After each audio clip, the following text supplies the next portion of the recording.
एक मोह का मार्ग है,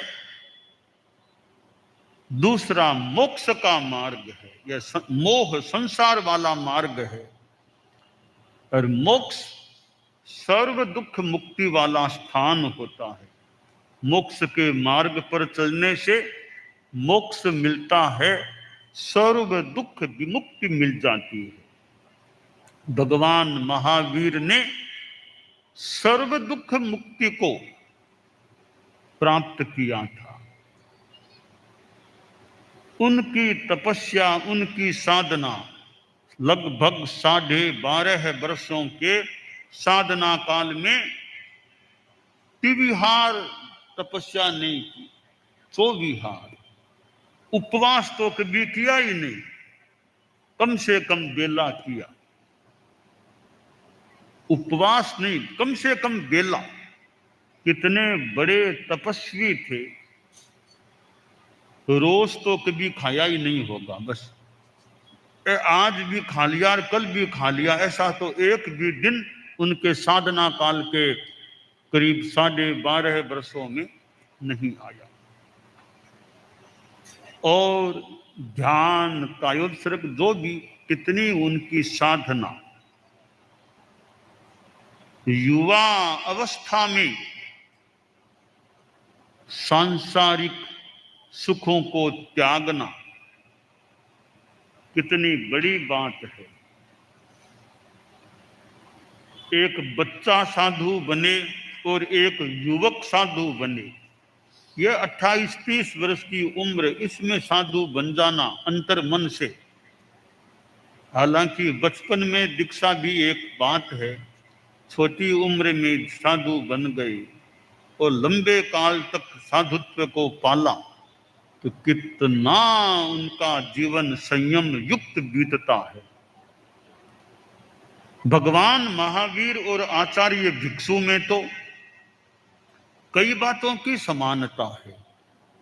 भगवान महावीर भी बचपन में साधु नहीं बने, आचार्य भिक्षु भी बचपन में साधु नहीं बने। भगवान महावीर युवा अवस्था में साधु बने तो भिक्षु स्वामी भी युवा अवस्था में साधु बने। भगवान महावीर ने शादी की, जैसा श्वेतांबर परंपरा का मत है, तो भिक्षु स्वामी ने भी गृहस्थावस्था में शादी पानी ग्रहण किया था। भगवान महावीर पुत्री के पिता बने थे तो भिक्षु स्वामी भी गृहस्थावस्था में पुत्री के पिता बने, बेटा नहीं, पुत्री के पिता बने।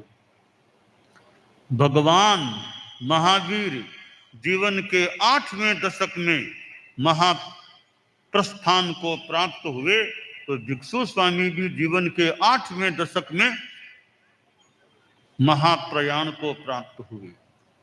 भगवान महावीर का जन्म दिवस शुक्ला त्रयोदशी है तो आचार्य भिक्षु का जन्म दिवस भी शुक्ला त्रयोदशी है।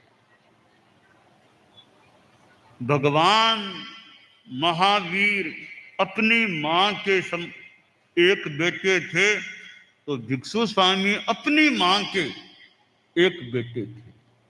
यानी अपनी मां कैसे, मतलब हम बात पूरी सम्यक बैठे न बैठे कि नंदी वर्धन भी थे ना, तो नंदी वर्धन तो वास्तव में मान लें त्रिशला के बेटे थे। तो भगवान महावीर एक दृष्टि से देवानंदा के बेटे थे। अब पता नहीं देवानंदा के कितनी संतान है वो कहना मुश्किल है, पर वो मूल बीज है वो देवानंदा से जुड़ा हुआ है।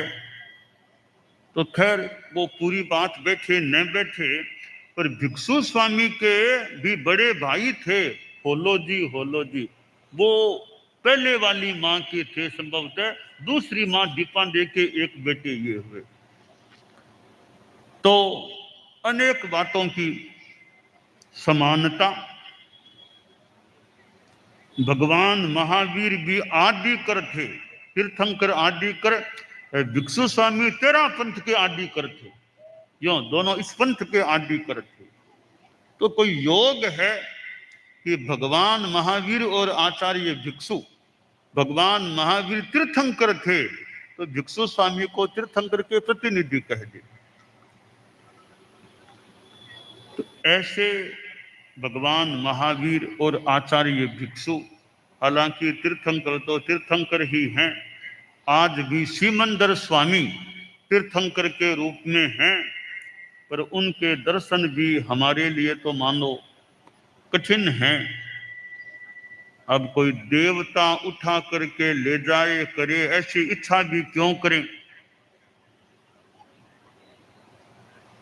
यहाँ मनुष्य लोक में विराजमान कम से कम 20 तीर्थंकर जो होते हैं, वर्तमान में सिमंदर स्वामी बताए गए हैं, तो हम तीर्थंकरों का वंदन करें।